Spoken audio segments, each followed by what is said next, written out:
learning on how to cope with this, whether in terms of business, in terms of one's own emotions, in medical terms.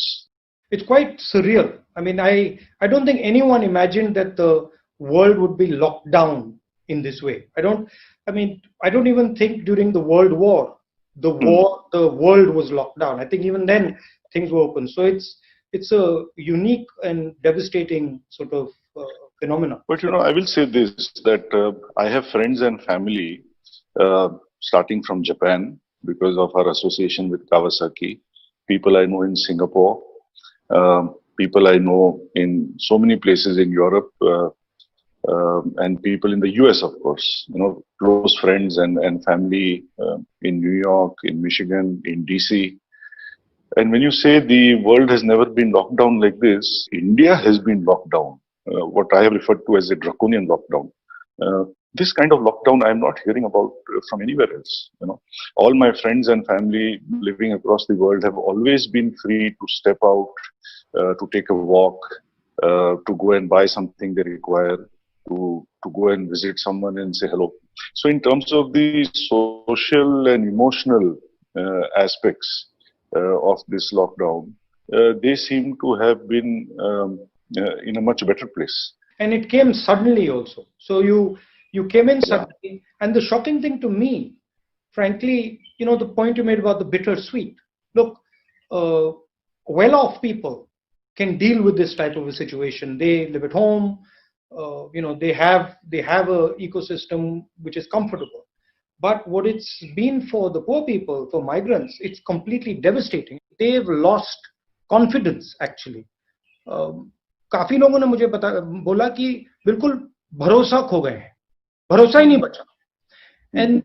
And that I think is a very sad thing and a dangerous thing for the country. And I think right from the beginning, I mean, this is my view, whether it was in terms of how this problem was to be perceived.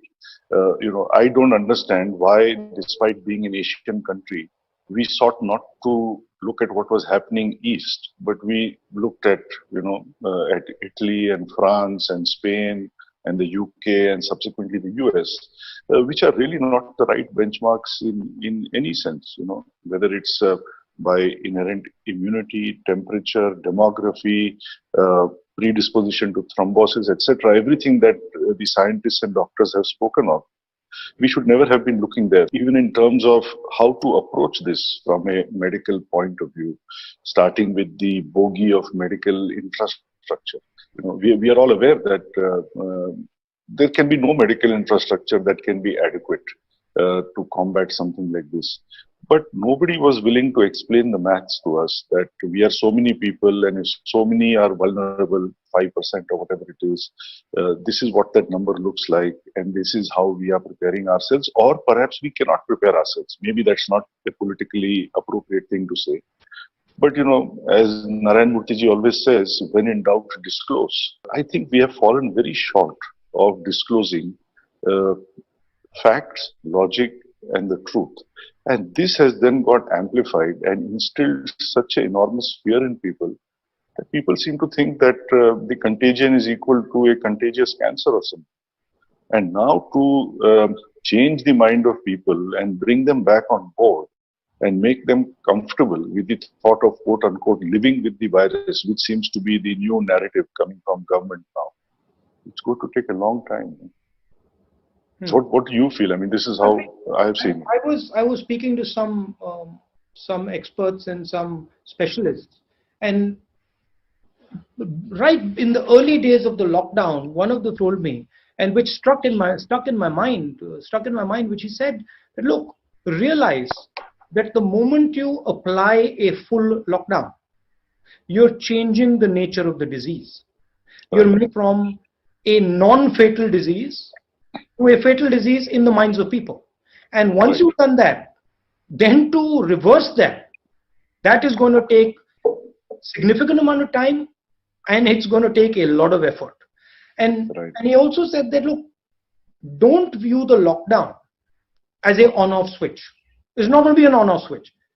Because once you have moved into a lockdown, switching it off again, it's not going to be easy. It's going to be extremely Right. complicated. I liked your point about we looked west and not east. Why do you think we looked west?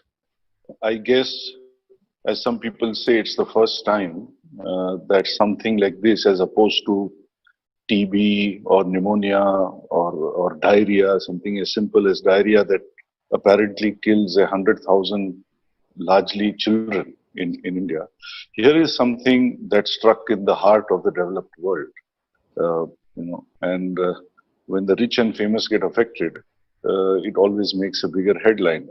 As someone said in the very early days of this problem, that 8,000 kids die of starvation in Africa every day. Who cares? Beyond the point. In civil society, we are not even aware of this fact. So I think primarily the sensation was because affluent people in developed countries were vulnerable, and perhaps some people inferred कि अगर इनको ऐसा हो सकता है तो फिर हम तो कहाँ के नहीं रहे, this kind of feeling.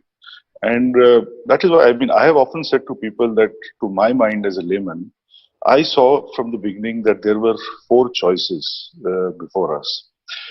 At one extreme, on the left, if I may say so, is the choice of a hard lockdown, as you said, which implies a almost airtight, impervious lockdown.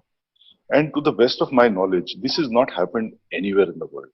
Because to physically constrain yourself to your home and see absolutely no one. On the other extreme, I would say is, business as usual. Just ignore it, carry on, jo hoga hoga type of thing. Nobody says this either. So everybody's trying to find a middle path, I think, between these two extremes. I think, unfortunately, India not only looked west, it went to the wild west, I think, in the sense we stayed more towards the impervious side. We tried to implement a hard lockdown, but which was still porous. So I think we have ended up with the worst of both worlds. On the one hand, a porous virus makes sure that the porous lockdown makes sure that the virus will still exist. And as you said, it is still waiting to hit you when you unlock. So you have not solved that problem. But you have definitely decimated the economy. You flattened the wrong curve. It's not the infection curve, it's the GDP curve. This is what we have ended with, the worst of both worlds. In my view, what should have been done is something more right of center, which is the kind of stuff that we are hearing out of Japan and Sweden. And people, when they hear about this in terms of being articulated as herd immunity, tend to think that herd immunity means, let the vulnerable die. It doesn't mean that at all. They're missing the details that whether it's in terms of sanitization, masks, distancing, Sweden, Japan, etc. are following all these practices. But they are not trying to go further into the unproductive zone, as you said, and make something that is relatively benign and manageable appear to be fatal and beyond control. So I think, unfortunately, we have a quasi hard lockdown, I would say, which has given us the worst of both worlds. And looking at our situation, it's completely different. We have migrants, we have daily wage labor, and for some reason we looked west. Interesting question to me is, why didn't we look internally for our own solution instead of looking to the west or even to the east? Why didn't we say, okay, we're actually a confident country, let's look at ourselves and let's come out with an Indian solution, which is sort of what you do with your motorcycles. So why was that not the natural impulse? So if you were to kind of have the luxury of going back to middle of March, जब प्रधानमंत्री जी ने पहले वो जनता curfew announce किया, फिर उन्होंने the first lockdown announce किया, if you could go back then, to your mind, how would you have crafted a different roadmap for the last 3 months? Look, hindsight is 2020. Okay, so it's much easier for me to now tell you how I would have crafted it. But what our discussion internally in the Congress party was at the time, that the response has to be decentralized. The central government has to operate as a support system and as an enabler. There are certain things that the central government needs to do, air traffic, railways, etc., etc., and that it does. but then it moves the battle to the district, moves the battle to the chief ministers, and allows them and enables them to fight. Now, if you look at what has happened after the lockdown, which by the way, I've been calling a failed lockdown because it's the only lockdown in the world where the disease is actually increasing after we're opening up. Sure. What you're finding is you're going back to that anyway.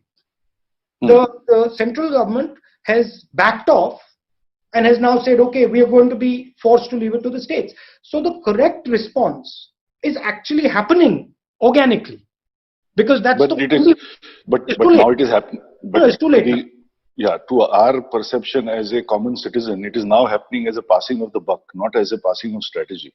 Well, that's fine. That might be the case, but the result is that India has had a 2-month pause button, and then India is now going back and reacting the way it should have reacted on day one, and now the country has taken over.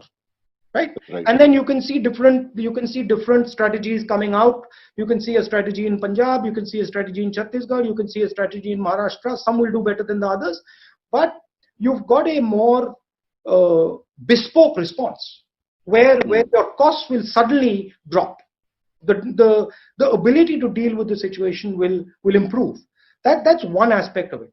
The second aspect of it is, and I think this is absolutely fundamental. I saw what the Germans have done, and what some of the Americans have done, what the Koreans are doing, what the Japanese have done.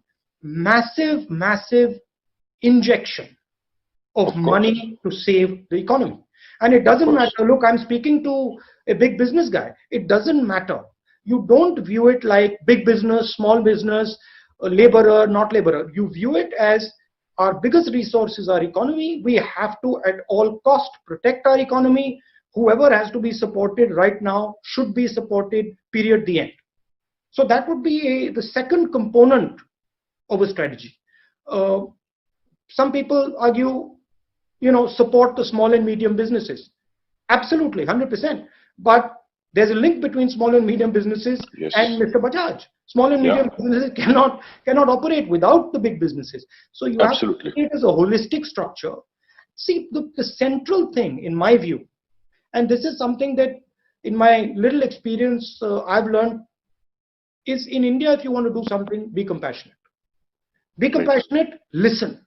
And the country will automatically tell you what it is desiring. So there are people right now screaming in pain, and the most obvious are the manual laborers, the daily wages, and maybe the farmers, and then the small and medium business. But big business is also screaming in pain, because even they can't see a future. So huge component of it is building confidence, the leadership to build confidence, to say, okay, listen, we are here. The country has had a terrible time. There's a virus that has hurt everybody. Now we are going to support everybody and carry everybody out, help carry everybody out together from this situation.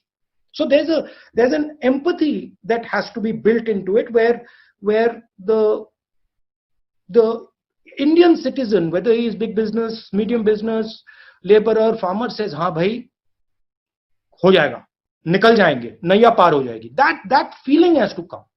And that's my main issue, is that when you have a top-down situation, that empathy is not there.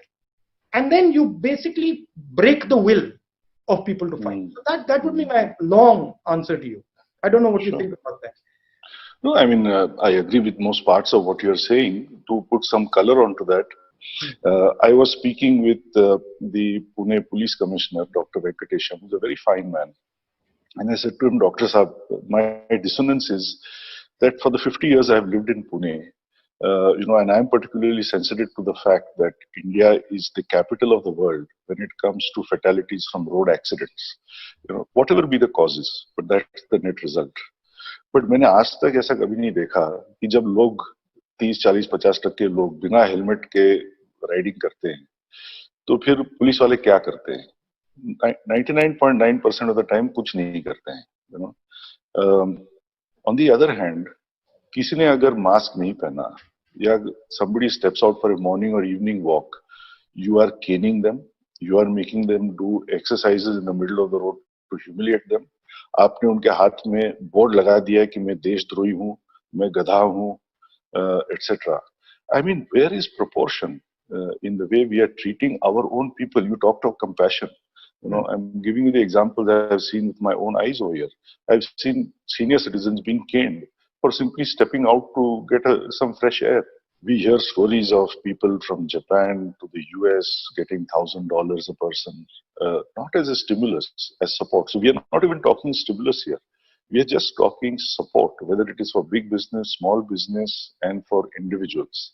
Um, I am not aware of how authentic these numbers are, but I am told in many places in the world, uh, two-thirds of the what the government has handed out has gone to organizations and to people as direct benefits. Yeah. Whereas in India, it's been only 10%. I mean, you would be better placed to comment on why this is so. Why have we not chosen to put more directly in the hands of people? Well, it's frankly been shocking to me and shocking to uh, us in the Congress party, including ex-Prime Minister, Finance Minister, ex-Finance Minister, and others. And I've been trying to figure this out myself. So a couple of days back, I sent a feeler to some of the government people. I said, I don't understand why you're not giving a stimulus.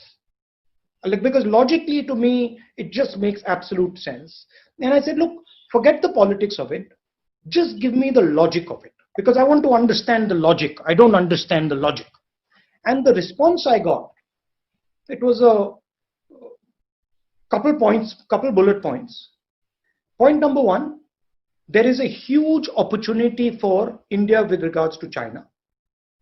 Point number two, if we give a handout to our labor now, bigad jayenge, basically, they will get spoiled and they will not come back from their villages. Point number three, we might send the wrong message to the international community who we will need to invest in us.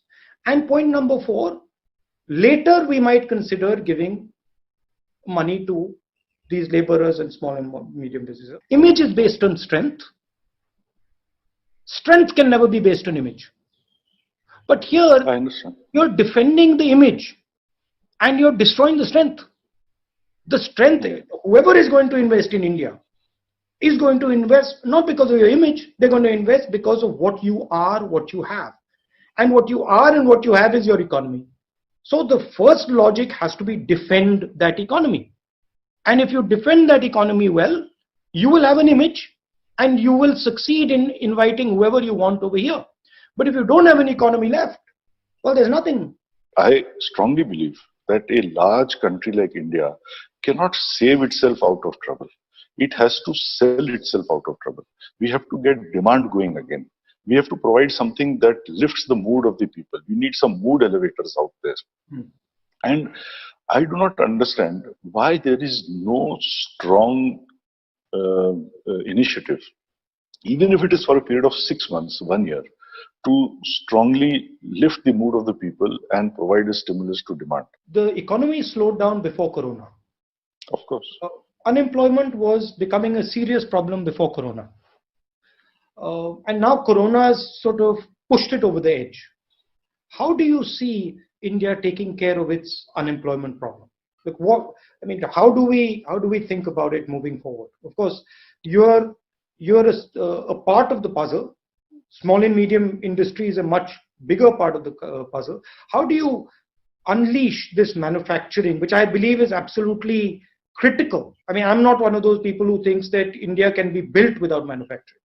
Right. So how do we start competing on the global stage? The other day, I was interviewing a potential senior candidate out of Brazil, because Bajaj is now looking at going to Brazil. And I asked him a question. I said, Honda is so dominant in Brazil. The other Japanese have not been able to dislodge Honda. Why do you think Bajaj has a chance? And he said something very simple, but often the truth resides in simple things.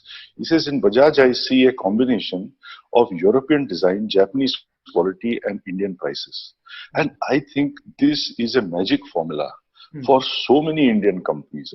It doesn't matter whether you're making a mixer grinder or a motorcycle or whatever it is. I think the world can be your oyster if you look at it from this lens. So I think demand generation starts with wanting to play at a global platform. Next, this automatically means that then you have to narrow down uh, the things that you're doing.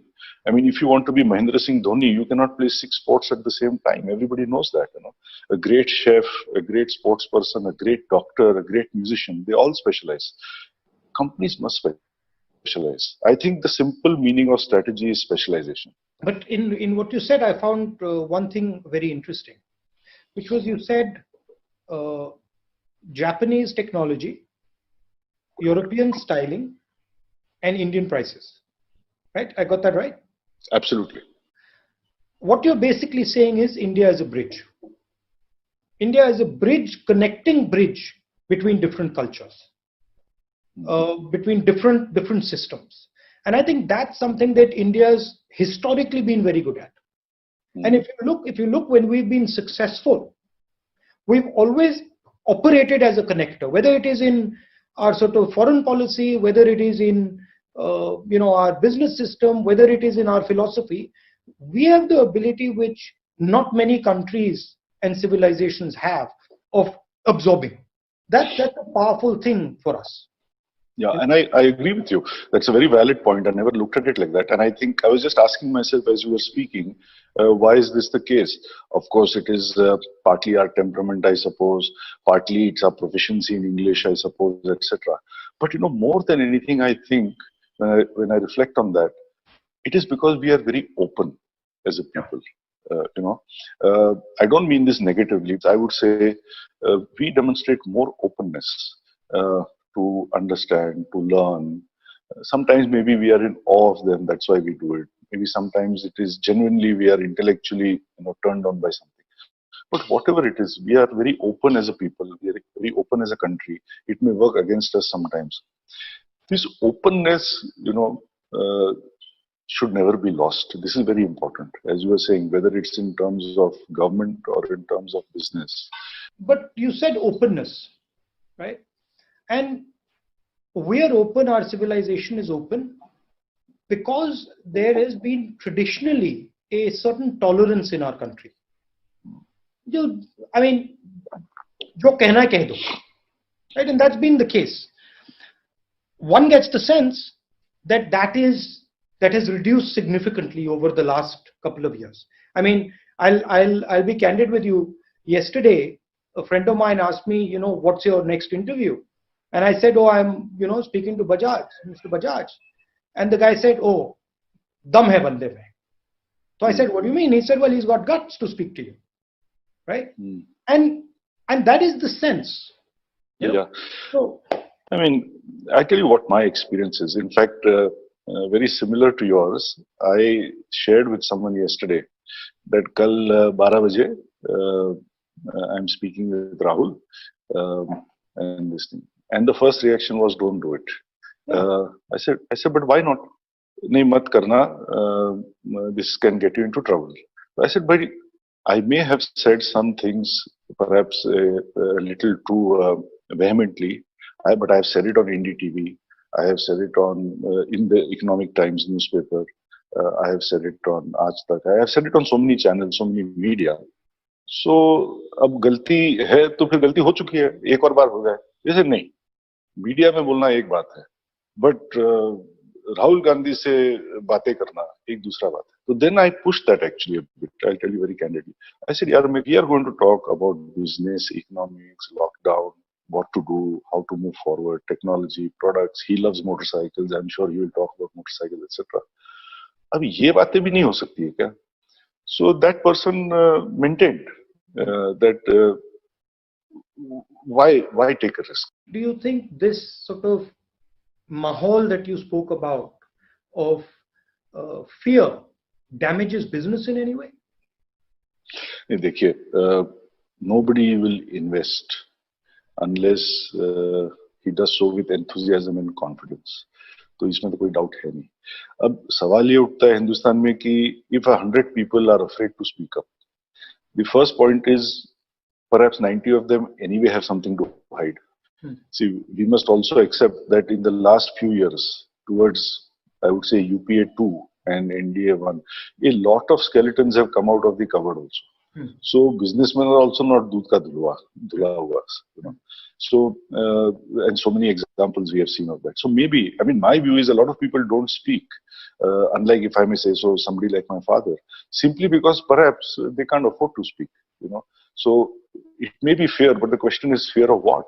Maybe they have a fear of hiding something. Second, I would say there are people, and I think I think highly of such people who do not want to speak, you know, who simply do not want to, because they cannot deal with the backlash that comes their way. You know, and I think a little bit I fall into that category. I mean, there's a reason I'm not on any social media. And without naming a couple of channels, I will say to you that even yesterday, I had an invite from the most prominent channel that is very pro-government, if I may say so. And I refuse to be on such channels because, you know, the kind of stuff one hears on social media, or the way one sees things conducted in panels on such channels, this is deeply distressing to anybody who is remotely sensitive. You know, so I think, yes, in terms of being tolerant, in terms of being sensitive, I think India needs to mend a couple of things. Final question. Now we're in the process of opening up. How do you think about your supply chain as we open up? When does your supply chain actually start to function at a reasonable level? What Rahul, opening up do we require? See, I am not seeing that smooth, concerted, rhythmic movement towards unlocking. Yes, I understand, based on what I have heard yesterday also, that we are moving in that direction. But I think a kind of aligned approach that is required. Ki bhai, one person will say one thing. I don't know whether that is to be the chief minister of the state or the DM or whoever it is supposed to be. And everybody in an aligned way must go forward. This is not happening. And I think the blame for this rests again with the kind of fear we created in the first place, you know, that infection is equal to death. And today, as infections rise, people are still carrying this thing. So I'm sorry, I'm not answering your question directly, but I am really distressed because it is a Herculean task to open up. I think the first problem is to get this fear out of the minds of the people. There has to be a very clear, aligned narrative, I would say, from the Prime Minister, because, you know, right or wrong, when he says something, people seem to follow. I think he needs to stand up and say to everyone that this is how we are going to move forward. It's all under control. Do not fear infections. Almost nobody is dying, you know, and we have to move forward now. Okay. Well, thank you. Thank you very much, Rajiv. Lovely. Thank you so much time. So much time you spent with me. Thank you very much. Really appreciate it.